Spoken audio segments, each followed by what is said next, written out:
मणिपुर हिंसा, सरकार की माफी और जनता का असंतोष सवालों के बौछार है। मणिपुर के मुख्यमंत्री एन बीरेन सिंह ने जातीय संघर्ष में हुए हिंसा और तबाही के लिए जनता से माफी मांग ली है।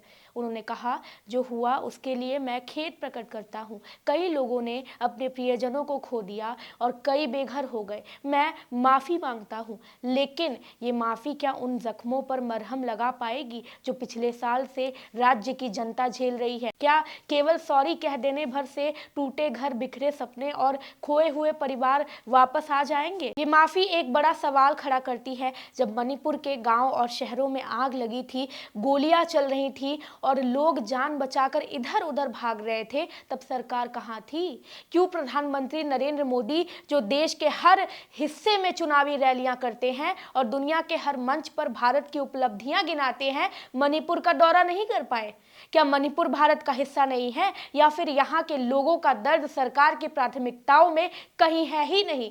जनता के सवाल हैं और सरकार के खोखले जवाब है। मुख्यमंत्री बीरेन सिंह ने कहा कि पिछले कुछ महीने में अपेक्षाकृत शांति रही है और उन्हें उम्मीद है कि नया साल सामान्य स्थिति बहाल करेगा। लेकिन आंकड़े क्या कहते हैं, ये भी जान लीजिए। मई 2023 से अक्टूबर 2023 तक मणिपुर में गोलीबारी की 408 घटनाएं हुई। नवंबर 2023 से अप्रैल 2024 तक ये संख्या 345 हो गई।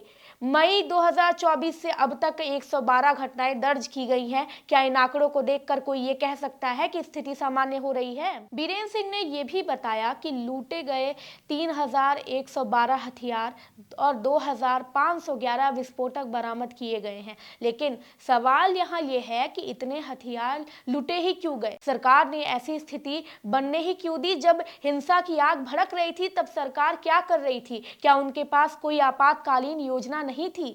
उन्होंने ये भी बताया कि अब तक 625 लोगों की गिरफ्तारी की गई है और 12,000 से ज़्यादा एफआईआर दर्ज की गई है। लेकिन क्या ये न्याय दिलाने की दिशा में ठोस कदम है या केवल दिखावा है? जिनके घर जला दिए गए, जिन्हें अपनी ज़मीन से बेदखल कर दिया गया, उनके लिए ये आंकड़े किस काम के हैं? जनता की आवाज़ माफ़ी से घर नहीं बसते जनाब। जब एक किसान से पूछा जाएगा, जिसने हिंसा में अपने पूरे परिवार को खो दिया हो, जिसने अपनी फसल गंवा दी हो, वो क्या कहेगा? साहब, आपकी माफ़ी से मेरे खेत, मेरे परिवार वापस नहीं आएंगे। जब एक माँ से पूछा जाएगा जिसने हिंसा में अपना बेटा खो दिया हो, वो क्या कहेगी? मुख्यमंत्री साहब, आपकी माफ़ी से मेरा बेटा वापस नहीं आएगा। सरकार कहती है पिछली गलतियों को भूल जाइए और नए सिरे से जीवन शुरू कीजिए। लेकिन ये नया जीवन शुरू कैसे होगा? जिनके पास रहने के लिए घर नहीं है, खाने के लिए भोजन नहीं है, वे किस तरह से दोबारा शुरुआत करेंगे? आप ही बताइए। क्या सरकार ने इनके पूर्ण निवास के लिए कोई ठोस योजना बनाई है, या ये भी सिर्फ एक भाषण था? मणिपुर मौन क्यों है? जयराम रमेश जैसे नेताओं ने सीधे प्रधानमंत्री नरेंद्र मोदी पर निशाना साधा। उन्होंने कहा, प्रधानमंत्री दुनिया भर की यात्रा करते हैं लेकिन मणिपुर जाने से बचते रहे हैं। क्या उन्हें मणिपुर के लोगों का दर्द महसूस नहीं होता है? ये सवाल वाजिब भी है।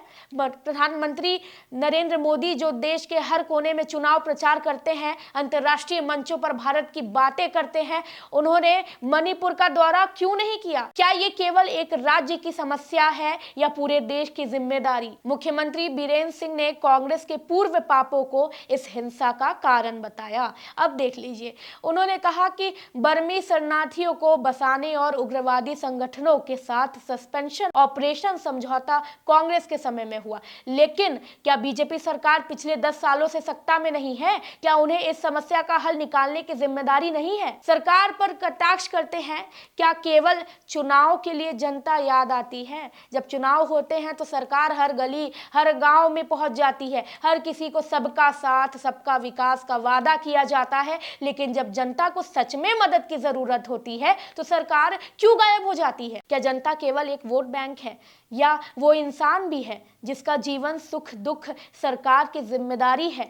मणिपुर के लोग इस उपेक्षा को समझ नहीं सकते। ये सवाल करते हैं, क्या हम भारत का हिस्सा नहीं हैं? जनता को क्या चाहिए? क्या माफी मांग लेने से काफी है? क्या उन हजारों लोगों को जो बेघर हो गए हैं न्याय मिलेगा? क्या उन मासूमों की मौत का जिम्मेदार कोई होगा?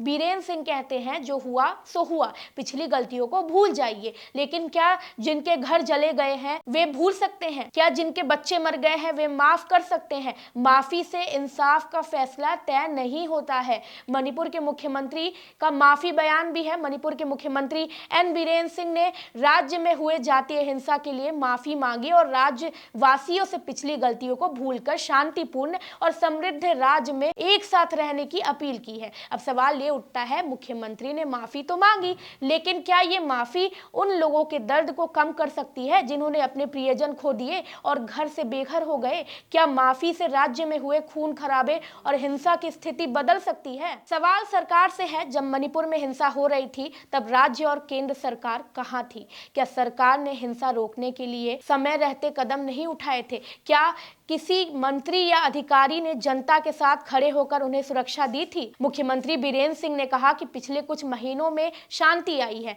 और नए साल में सामान्य स्थिति बहाल होगी, लेकिन क्या ये दावा सच है? क्या हाल ही में बढ़ी गोलीबारी की घटना इस शांति के दावे का खंडन नहीं करती? चलिए समझते हैं आंकड़ों का सच। मणिपुर में मई से अक्टूबर 2023 तक 408 गोलीबारी की घटनाएं हुई और नवंबर 2023 से अप्रैल 2024 तक ये संख्या घटकर 345 हो गई। फिर भी मई 2024 के बाद 112 घटनाएं हुई हैं। ये आंकड़े इस बात का संकेत नहीं देते हैं कि हालात अभी भी उतने ही खराब हैं। कांग्रेस का आरोप भी है। कांग्रेस ने बीरेन सिंह की माफी पर सवाल उठाया है और पीएम मोदी से पूछा है, जब इतने मासूम मारे गए थे तो प्रधानमंत्री मणिपुर क्यों नहीं गए? क्या मणिपुर के लोग इस उपेक्षा को समझ सकते हैं? बीरेन सिंह का जवाब भी है।